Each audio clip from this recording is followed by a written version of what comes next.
لکھیے بھائی صاحب ہدایہ کے احوال. صاحب ہدایہ کے احوال. صاحب ہدایہ کا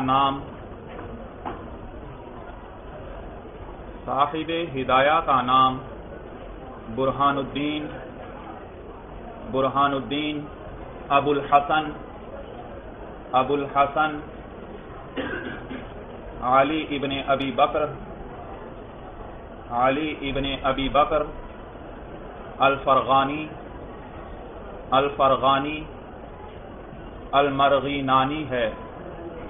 المرغینانی میم را غین یا نون الف نون یا مرغینان. آپ فرغانہ علاقے کی ایک بستی اور ایک شہر مرغینان کے رہنے والے تھے. آپ فرغانہ علاقے کی ایک بستی اور شہر مرغینان کے رہنے والے تھے. تو فرغانہ کی نسبت سے آپ فرغانی اور مرغینان کی نسبت سے مرغینانی کہلاتے ہیں. تو فرغانہ کی نسبت سے آپ فرغانی اور مرغینان کی نسبت سے مرغینانی کہلاتے ہیں.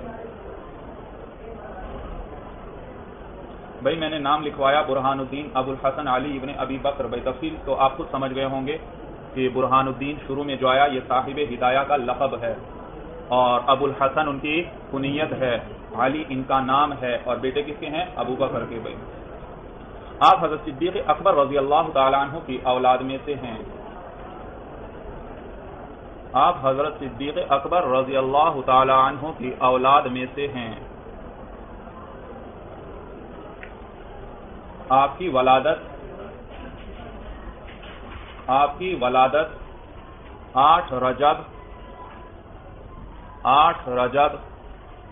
511 ہجری بروز پیر ہوئی. آپ نے اپنے زمانے کے یہ کون شین کا ہے؟ الحمدللہ کیوں نہیں کہتے بھائی؟ اونچی آواز سے ساری جماعت سنے بھائی. جی کیا لکھا؟ آپ نے اپنے زمانے کے بڑے بڑے علماء شیوخ محدثین اور فقہا سے علم دین حاصل کیا. بھئی آپ کیوں نہیں لکھ رہے؟ گزشتہ سبق میں آئے تھے آپ میرے. ہاں لکھیں بھئی, ویسے نہ بیٹھ.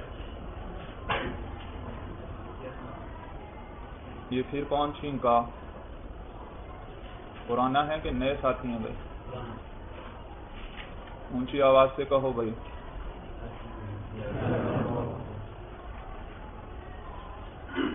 جی سے علم دین حاصل کیا اور اپنی خداداد صلاحیتوں کی بدولت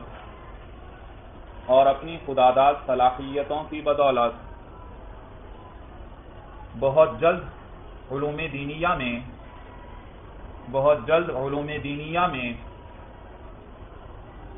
فضل و کمال حاصل کر لیا. الگ سطر میں لکھیے آگے بھائی. صاحب ہدایہ بہت بڑے فقیہ محدث مفسر اصولی اور ادیب تھے. علم کے ساتھ ساتھ اللہ جل جلالہ نے ورع و تقوی ورع و تقوی ورع اور تقوی میں فرق جانتے ہو یا نہیں جانتے بھائی؟ ورع تقوی سے بھی اونچا مقام ہے. تقوی میں تو جن چیزوں سے بچنا ضروری ہے ان سے بچتا ہے انسان، اور ورع کے اندر مشتبہات سے بھی بچتا ہے انسان بھائی. سمجھ میں آیا بھائی؟ یہ اس سے بھی اونچا مقام ہے پرہیزگاری کا بھائی. جی کیا لکھا؟ ورع و تقوی اور پرہیزگاری کے اعتبار سے بھی بڑا اونچا مقام نصیب فرمایا تھا. بڑا اونچا مقام نصیب فرمایا تھا. آپ نے مختصر القدوری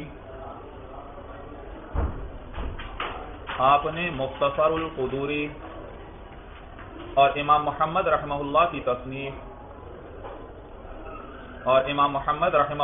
تصنیف جامع صغیر سے انتخاب کرتے ہوئے ایک جامع متن تحریر فرمایا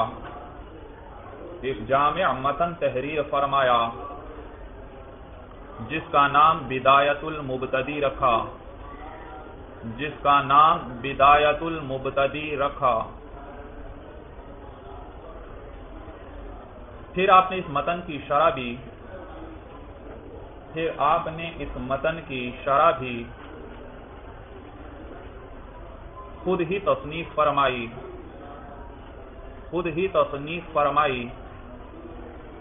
جس کا نام کفایت المنتہی رکھا.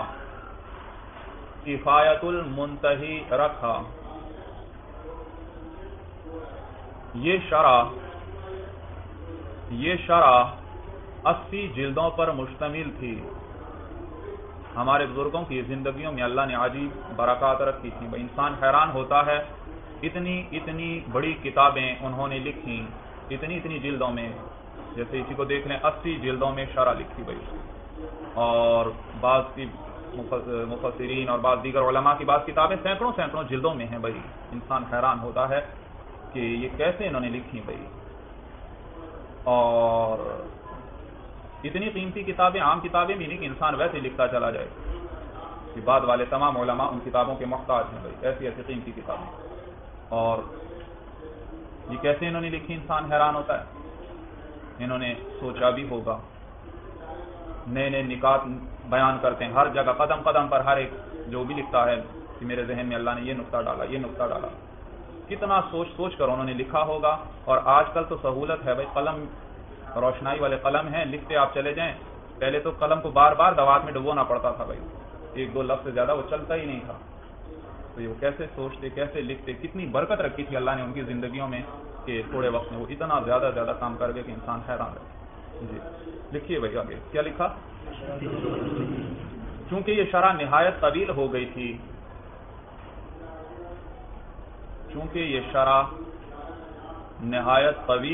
تھی،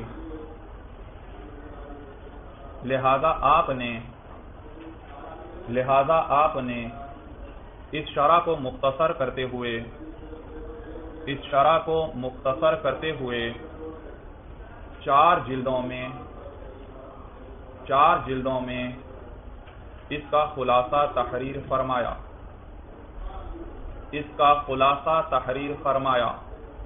اور اس کا نام ہدایہ رکھا. آپ نے ذیقعدہ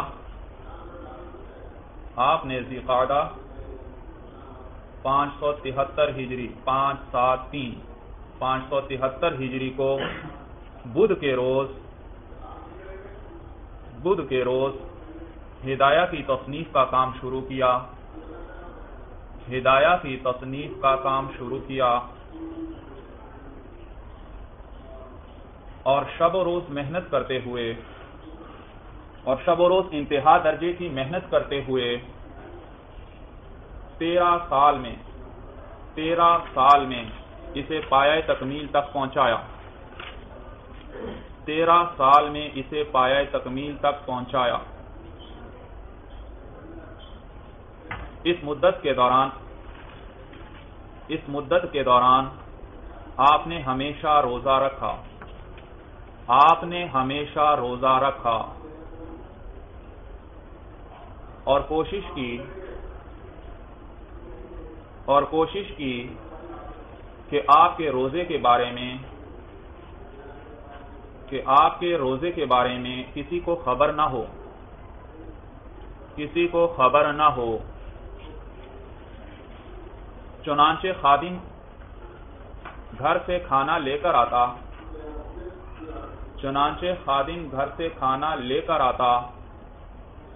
تو آپ اسے فرماتے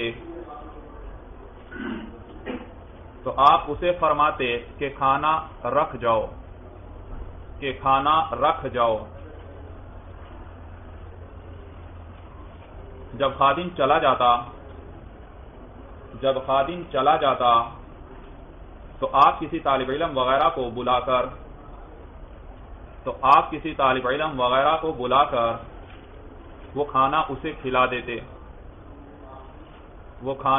کھلا دیتے، خادم واپس آ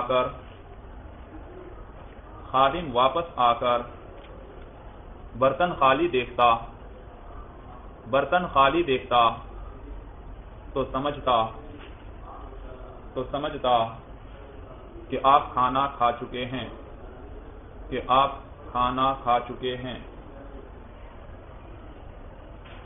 بھائی آپ کیوں آخری کنارے تک سطر کی لکھتے چلے جاتے ہیں؟ ہمیشہ یاد رکھو جب بھی کوئی چیز لکھو دونوں طرف کچھ نہ کچھ جگہ خالی چھوڑ دیا کرو بھائی، اور جب بھی مضمون کوئی لکھیں 2-4 سطریں 5 سطروں کے بعد پھر نیا پیرا شروع کیا کریں۔ مسلسل تحریر ہو بڑی بری لگتی ہے، انسان کا پڑھنے کو دل ہی نہیں کرتا اس کو۔ پیرے بنا لیں، آپ کتابوں وغیرہ سب میں دیکھتے ہوں گے پیرے بنائے ہوتے ہیں چھوٹے چھوٹے بھائی، اور دونوں طرف خالی جگہ کو چھوڑے، اس سے ایک تو تحریر خوبصورت لگتی ہے، اور کبھی پھر ایسا ہوتا ہے کچھ اضافہ کرنا پڑتا ہے یا کچھ تصحیح کرنی پڑتی ہے تو وہ کنارے پر انسان کے پاس جگہ ہوتی ہے، آرام سے تصحیح کر لیتا ہے۔ جی آگے لکھیے، چنانچہ آپ کی اس محنت عرق ریزی اور اخلاص پر اللہ جل جلالہ نے یہ انعام نصیب فرمایا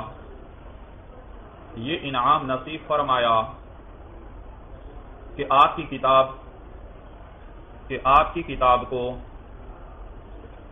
کتاب کو علماء و طلباء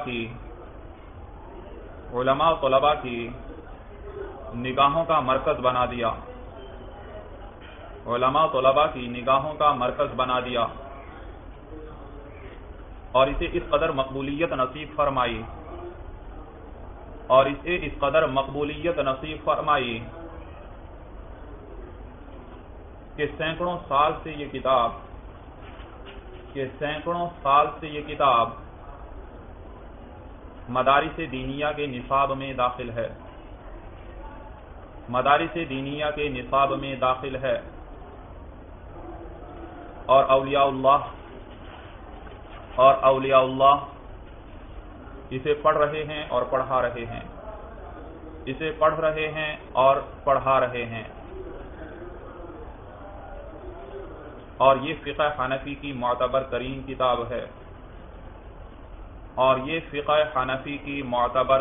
کتاب ہے۔ صاحب ہدایہ بہت بڑے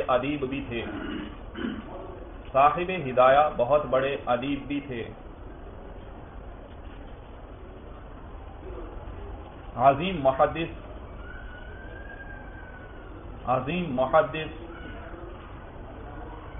مفسر فقیہ اور جامع العلوم علامہ انور شاہ کاشمیری رحمہ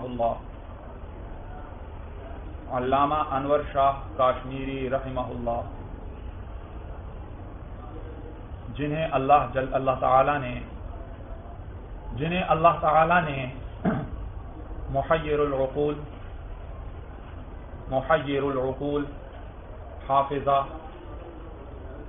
حافظہ اور ذہن نصیب فرمایا تھا، حافظہ اور ذہن نصیب فرمایا تھا۔ ان کو اللہ نے ایسا عجیب قوی حافظہ نصیب فرمایا تھا اور ایسا ذہن کہ انسان حیران رہتا ہے۔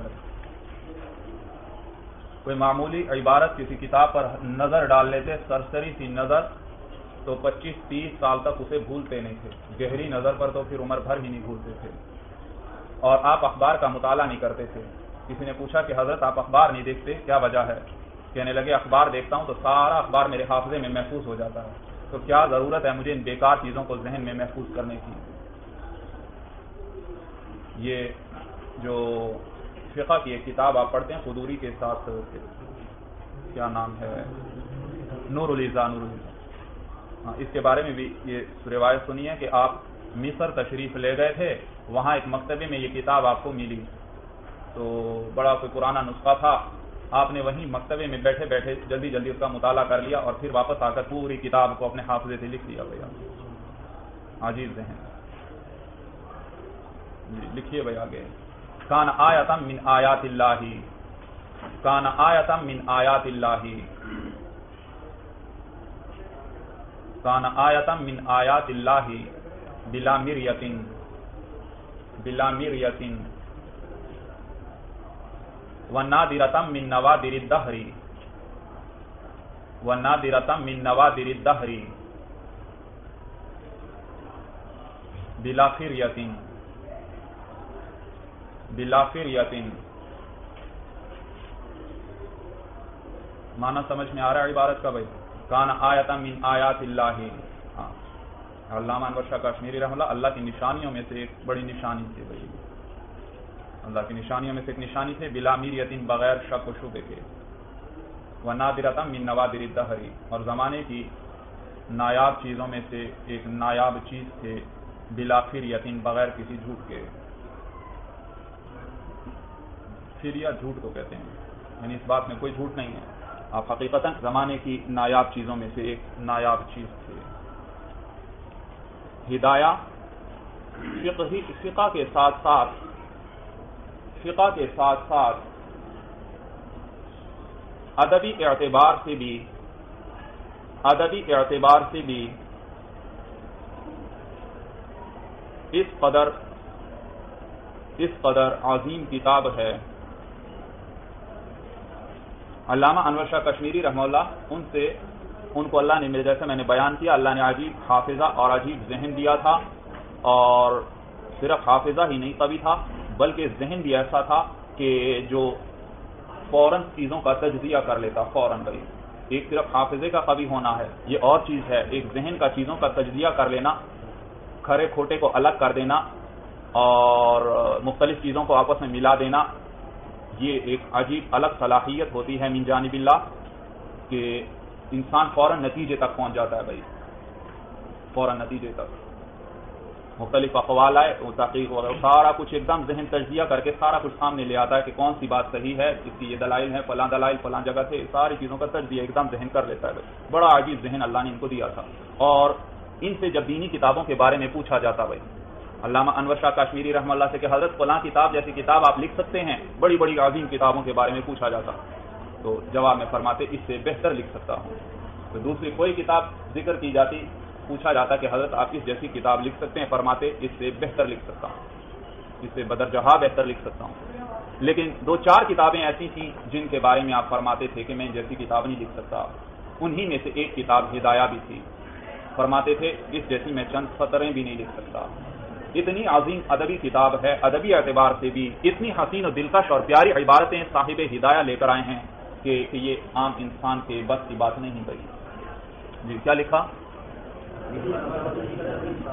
کہ علامہ انور شاہ کشمیری رحمہ اللہ، کہ علامہ انور شاہ کشمیری رحمہ اللہ ہدایہ کے بارے میں فرماتے ہیں، ہدایہ کے بارے میں فرماتے ہیں کہ یہ کتاب ادبی اعتبار سے اس قدر بلند ہے، اس قدر بلند ہے کہ اس جیسی